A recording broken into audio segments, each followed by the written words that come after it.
Episode की शुरुआत वही से होता है जहाँ पे हमारे पिछला एपिसोड खत्म होता है। फंड सभी को कहते हैं कि वो फ्रीडन को हरा सकती है और इसमें सब राजी हो जाते हैं। तभी अचानक एक मैच उन लोगों के पास आता है और वो एकदम ही घायल पड़ा हुआ था। मेथोडे उसके पास जाते हैं मदद करने के लिए और वो मैच का नाम है डांसते। और मेथोडे उससे पूछता है कि एडेल कहाँ पे है। वो कहता है कि जेंजे की क्लोन हमारे ऊपर हमला कर दिया था और एडेल वहीं पे घायल हो गया, इसलिए उसने गिव अप कर दिया। और एडेल ये वही मैज है जो मेंटल मैजिक करने में माहिर है, जिसके बारे में मेथोडे ने पिछले एपिसोड में कहा था। इसके बाद डेंकिन उसे कहता है कि उन लोगों के साथ कोऑपरेट करने के लिए। तभी वो लोग फिर से प्लान बनाने लग जाते हैं। फ्रेंड कहती है कि हमें एक बहुत अच्छा स्ट्रेटेजी बनाना होगा। डेंकिन तभी कहता है कि फ्रीडन, हमें अभी भी बहुत कुछ नहीं पता है इस बारे में। सबसे बड़ी मुश्किल यह है कि इन क्लोन के ट्रू आइडेंटिटी के बारे में भी नहीं पता है और इसके समनर के बारे में भी। और हम तब तक कुछ नहीं कर सकते जब तक उन लोगों के नेचर के बारे में ना पता हो। रिचर कहता है कि तो फिर हमें उन क्लोन का कोई वीकनेस ढूंढना होगा। अगर ये क्लोन फ्रीडन की ही तरह ताकतवर है तो फिर बिना कैजुअलिटी के हम ये ख़त्म नहीं कर सकते। ये कहकर वो जेंजे की तरफ देखता है। जेंजे कहता है कि मैं इसमें तुम्हारा कुछ नहीं मदद करने वाला। वो कहता है कि मैं जानता हूँ। उसी वक्त लैविने और काने आती है। लैविने कहते हैं कि उन क्लोन के कोई कमजोरी नहीं है, ये मिथिक एज के मॉन्स्टर स्पीगल है। डेंकिन कहता है कि तुम्हें ये कैसे पता। लैविने कहती है कि मेरा भाई एक एडवांस पार्टी के मेंबर है जिसे कॉन्टिनेंटल मैजिक एसोसिएशन ने नाइट टॉम के खंडर में रेड करने के लिए भेजा था।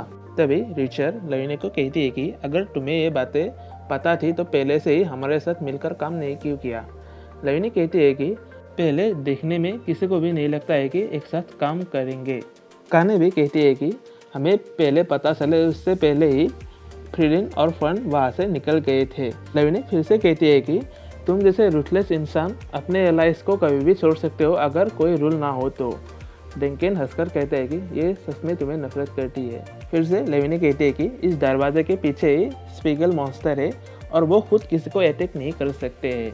अगर उसे ख़त्म कर दिया तो ये सभी क्लोन ख़त्म हो जाएंगे। कुछ समय तक आपस में वो लोग बात करते रहते हैं। तभी फ्रेंड कहते हैं कि मुझे एक वीकनेस पता है। वो फ्रेंड को कहते हैं कि आप उस दीवार के पास चले जाइए।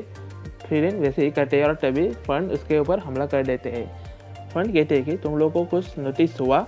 काने कहती है कि मुझे कुछ नहीं हुआ, लेने के भी नहीं पता चला। पर डेंकिन कहते हैं कि मैंने ये पहले क्यों नहीं देखा था, मुझे लगा था कि उसके कोई वीकनेस नहीं होगा। असल में फ्रेंड जब अपने माना का इस्तेमाल कर कोई मैजिक करता है तो उसका दूसरी तरफ वो ऑफ गार्ड होता है, वो माना डिटेक्शन नहीं कर पाती है, वही उसकी वीकनेस है। और उस साइड से कोई भी हमला कर सकते हैं, पर हाँ बहुत ही कम समय के लिए ऐसा होता है। काने कहती है कि ये तो कॉमन मिस्टेक है जो सूरत के मेजर्स करते हैं। फ्रेंड कहती है कि मैं इसमें बहुत ही ख़राब हूँ। फ्रेंड कहती है कि आपको ये अगर पता था तो पहले से क्यों नहीं बताया। फ्रेंड कहती है कि ये बहुत ही शर्मानक था इसलिए नहीं बताया। उसके बाद वह सभी लोग स्ट्रेटेजी बनाने लग गए। फ्रेंड ऐसे देखकर पुराने समय को याद करने लग गया जब किसी मॉन्स्टर को हराने के लिए हिमेल और बाकी सभी लोग मिलकर कोई प्लान बनाते हैं और उसके बाद उस मॉन्स्टर को हराते हैं। कुछ समय बाद इन लोगों का प्लान पूरा कंप्लीट होता है और उसे एग्जीक्यूट करने का टाइम आते हैं। वो लोग दरवाजे के अंदर जाए उससे पहले फ्रेंड और फन बाकी सभी को कहते हैं कि शायद आखिर में कोई मारा भी जा सके या फिर अपने गोलों का इस्तेमाल भी ना कर पाए। रिचर कहता है कि यानी कि हमें दूसरी तरफ से जो क्लोन आएंगे यहाँ पे आने से रोकना होगा। फ्रेंड कहते हैं कि हाँ, नहीं तो हम सब मारे जाएंगे। डेंकिन कहता है कि तो फिर हम ये आशा करते हैं कि सब अच्छे तरीके से हो। इसके बाद फ्रेंड और फन उस रूम के अंदर चले जाते हैं। डेंकिन सभी से कहता है कि अब तुम सभी लोग बोलो कि तुम्हारा सबसे बुरा एनिमी कौन है। अगले दिन में फ्रेंड और उसके क्लोन के बीच फाइट स्टार्ट होते हैं और ये फाइट देखकर एकदम ही मज़ा आते है। फ्रेंड भी पीछे पीछे फ्रेंड की मदद करते हैं और वो सोचते हैं कि इस क्लोन का स्पीड एकदम ही फ्रेंड की तरह ही है। फ्रेंड जब उसके क्लोन के ऊपर हमला करते हैं वो ये देखता है कि उसकी वीकनेस भी सेम फ्रेंड की तरह ही है और वो कहती है कि अगर मैं इससे लड़ता रहूँ तो फ्रेंड की तरफ नहीं देख सकता कि मैं कितना खतरनाक हूँ, ये मुझसे अच्छा भला और कौन जानता है। इसके बाद हमें फ्लैशबैक में दिखाया जाता है। फ्रेंड को कहती है कि क्या जोल्ट्रक काफ़ी होगा आपको हराने के लिए। फ्रेंड कहती है कि हाँ, एल्फ के लिए जोल्ट्रक एक नई जादू है, इसलिए मैं इसके हमले को रिएक्ट करने के लिए थोड़ा स्लो होऊंगा, पर तुम्हारे लिए ऐसा नहीं होगा कि तुम्हारे लिए ये स्पेल नया नहीं है। तुम बिना सोचे ही इस स्पेल का इस्तेमाल कर सकते हो बहुत ही तेज़ी से, तुम मुझे ज़रूर मार सकती हो।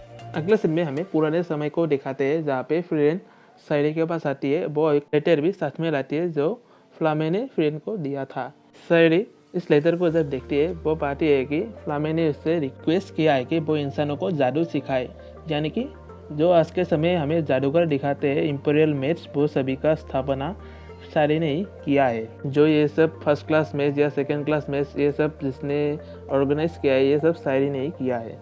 कुछ समय तक सायरी फ्रेंड के साथ बातें करते करते बाहर आती है और वो फ्रेंड को कहती है कि अगर फ्यूचर में तुम्हें कोई हरा सकता है तो फिर डीमन किंग या फिर एक मैच इंसान ही होगा। इसी के साथ ही ये एपिसोड खत्म होता है। अगर मेरा वीडियो आप लोगों को अच्छा लगा हो तो इस वीडियो को लाइक करिए और इस चैनल को सब्सक्राइब करना ना भूलिए।